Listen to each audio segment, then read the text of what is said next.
భక్తివన్న ప్రేక్షకులకి శుభోదయం. 25/3/2024 స్వస్తి శ్రీ చాంద్రమాన శోభకృతనామ సంవత్సరం, ఉత్తరాయణం, శశర ఋతువు, పాల్గొన మాసం, శుక్లపక్ష పౌర్ణమి, సోమవారం. ఈరోజు హోళికా పౌర్ణమి. ఉదయం 11:34 వరకు పౌర్ణమి. ఉత్తరా నక్షత్రం రాత్రి 9:59 వరకు. అనంతరం చిత్తా నక్షత్రం వచ్చింది. వర్జన్ రాత్రి 7:15 నుండి 9:01 వరకు.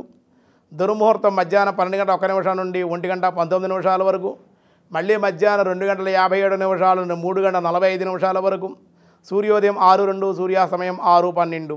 అమృతగడి తెల్లవారుజామున 5:50 నుండి 6:40 వరకు.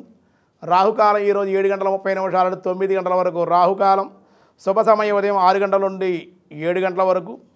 సాయంత్రం 5 గంటల నుండి 6:20 వరకు శుభకాలం. వృద్ధి యోగం రాత్రి 8:52 వరకు.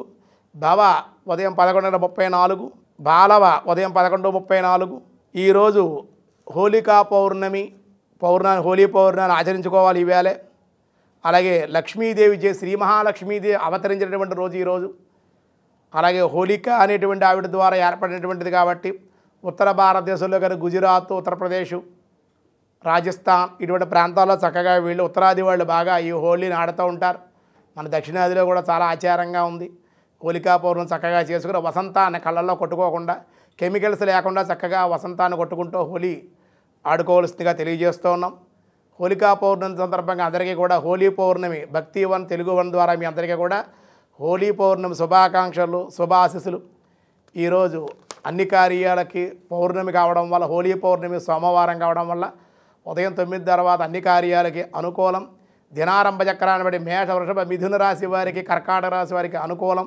సింహ, కన్య, తుల, వృశ్చిక రాశి వారికి కూడా చాలా బాగుంది. ధనస్సు, మకర, కుంభ, మీనరాశుల వారికి కూడా చాలా అనుకూలంగానే ఉంది. భగవద్గీతలో కృష్ణ పరమాత్మ 18వ అధ్యాయంలో ఏం చెబుతున్నారో చూద్దాం. పార్థాయ ప్రతిబోధితాం భగవతాం నారాయణేన స్వయం వ్యాసేనాగ్రదిత పురాణమునినా మధ్యే మహాభారతం అద్వైతామృతవర్షిణీం భగవతీం అష్టాదశాధ్యాయిని అంబా త్వామనుసందధామి భగవద్గీతే భవద్వేషిణి యుక్తసంగో నహం వాది ధాత్యుస్సమాన్విత